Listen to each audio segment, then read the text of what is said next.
The key to being able to make a meal whenever you want is to have a well-stocked pantry. So number one on my list of a well-stocked pantry is stock. Soup stock, chicken stock, vegetable stock, beef stock, the little bouillon cubes. You could also use miso paste.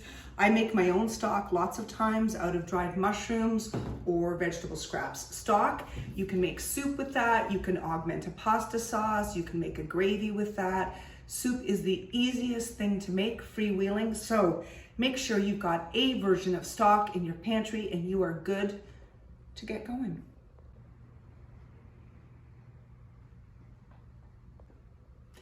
Pulses, whether you get them in a can or dried, are an amazing thing to have on hand. Number one, in a can, they are ready to use. They are an easy, quick source of protein, and they're a great source of fiber, okay?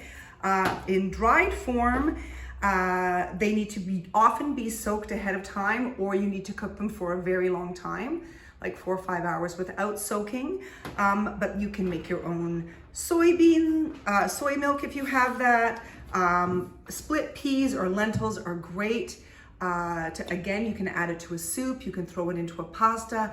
It's just an amazing thing to have on hand. Combine that with some stock and you are on your way to a great soup.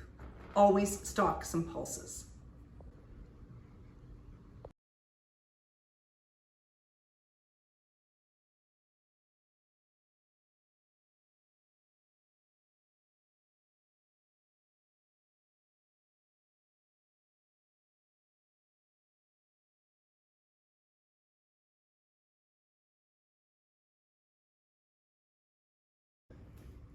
If you like pasta, you want to get a nice big block of Parmesan cheese. It is expensive, it is. However, it lasts a really long time, and I'm going to tell you some things that you can make with it. You can grate this and bake this in the oven and make those little Parmesan crackers. Delicious, also gluten-free for those folks in your life. Of course, it's like an addition to any pasta. You're going to finish any pasta off with some Parmesan on top. It's salty, it's flavorful, it's really amazing. And then I'm going to show you the most exciting thing is this thing here, the rind. Don't throw that out. Simmer that in a pot with some white wine, some parsley, and you have an amazing stock, Parmesan stock. The recipe is included. It's fantastic. It's delicious. Use it as a base for soup. Use it for gravy or just drink it. It's good. Get Parmesan cheese. So here we have a can of whole tomatoes and some passata. Passata is like a pureed tomato sauce. I prefer a whole tomato. I find the diced ones can be a little more acidy. Whatever you have or however you prefer it, keep canned tomatoes or passata on hand. Great for sauces, great for soup. Of course, you can make a tomato sauce with that, and really, really great to make some salsa. Easy, quick, and a great addition to most meals. What's a neutral oil? A neutral oil is an oil that has not a super strong flavor. So we've got, of course, olive oil. That's my go-to oil for a lot of my cooking. Or I also like to use sunflower oil. Other oils that would work would be avocado oil, safflower oil, vegetable oil, corn oil. All of those are gonna work. You can use them in baking, you can use them for frying. For sunflower oil, you could use it for deep frying, as you would with vegetable oil. Olive oil, you can't fry it at a high temperature, it'll just burn. But you can even use olive oil actually for baking. It's really handy. In terms of price, generally the bigger the container, the cheaper you're gonna be paying per 100 mils. So I tend to, because I know I'm gonna use a lot of olive oil, I'll buy a big container of it. It's worth it for me. If you have the space for it, it's great. It really has a long shelf life. I wouldn't worry about it going bad, but it just depends on the space. If you get them in small quantities, you're gonna pay more for it. But definitely have some oil on hand. Having some frozen vegetables on hand are really handy. You can add them to a soup. You could add them to a pasta dish. You could roast them in the oven. It's just wonderful to have a really quick vegetable if you need to have some vegetables in a meal. It's better sometimes if you have some fresh vegetables, if they've turned. It's sometimes nice to have a little bit of a backup, just in case you hit that. Always have some of them in hand. And of course, don't buy more than your freezer can stand because they do have a limited shelf life, okay? But have them. Frozen fruit. Of course, it's great for smoothies, but they're a really great addition if you're doing any baking, muffins, if you want to put them in pancakes, if you want to make them in cakes, if you want to make a sauce. It's a really great thing to have. Quick little dessert, make some tarts, keep them stocked. Plus, smoothies are always good, right?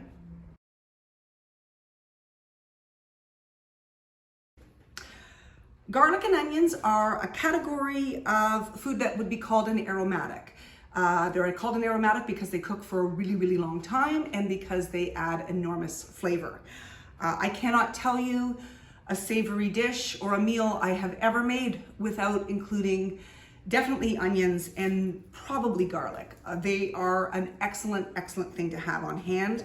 I always recommend getting onions in a 5-pound or a 10-pound bag. If you keep them in a ventilated area, in a dark area, they'll last actually a really, really long time. Other aromatics, just so you know, are mushrooms, carrots, celery, bell peppers, and ginger. Also good to have. Vinegar. Vinegar is a staple to make your own salad dressings. It's great for marinades. It's great for tenderizing meat. You can, any recipes that is gonna call for like a do-it-yourself kind of sauce is gonna rely on vinegar. My go-to is to use cider vinegar. I also use red wine vinegar. Sometimes I'll use balsamic, it's a little sweeter, but just plain old boring white vinegar is really great too. Fun fact, you can use vinegar to disinfect surfaces. I put a little bit in a spray bottle with some water and spray down my countertops at the end of the day just to keep them clean and sparkling. It is great to have. It's not gonna go bad if it's on sale. Get a big old jug, you'll use it. Get vinegar.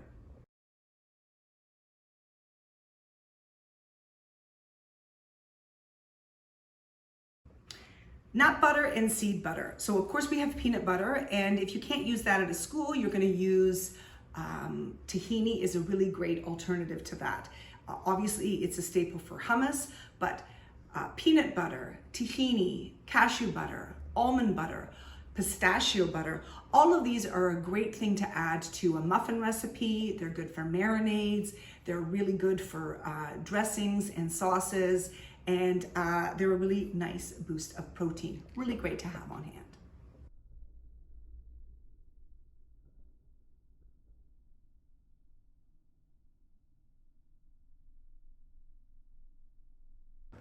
If you are interested at all in baking breads, making pasta, or doing any kind of baking, pancakes, cookies, cupcakes, you need to have flour on hand.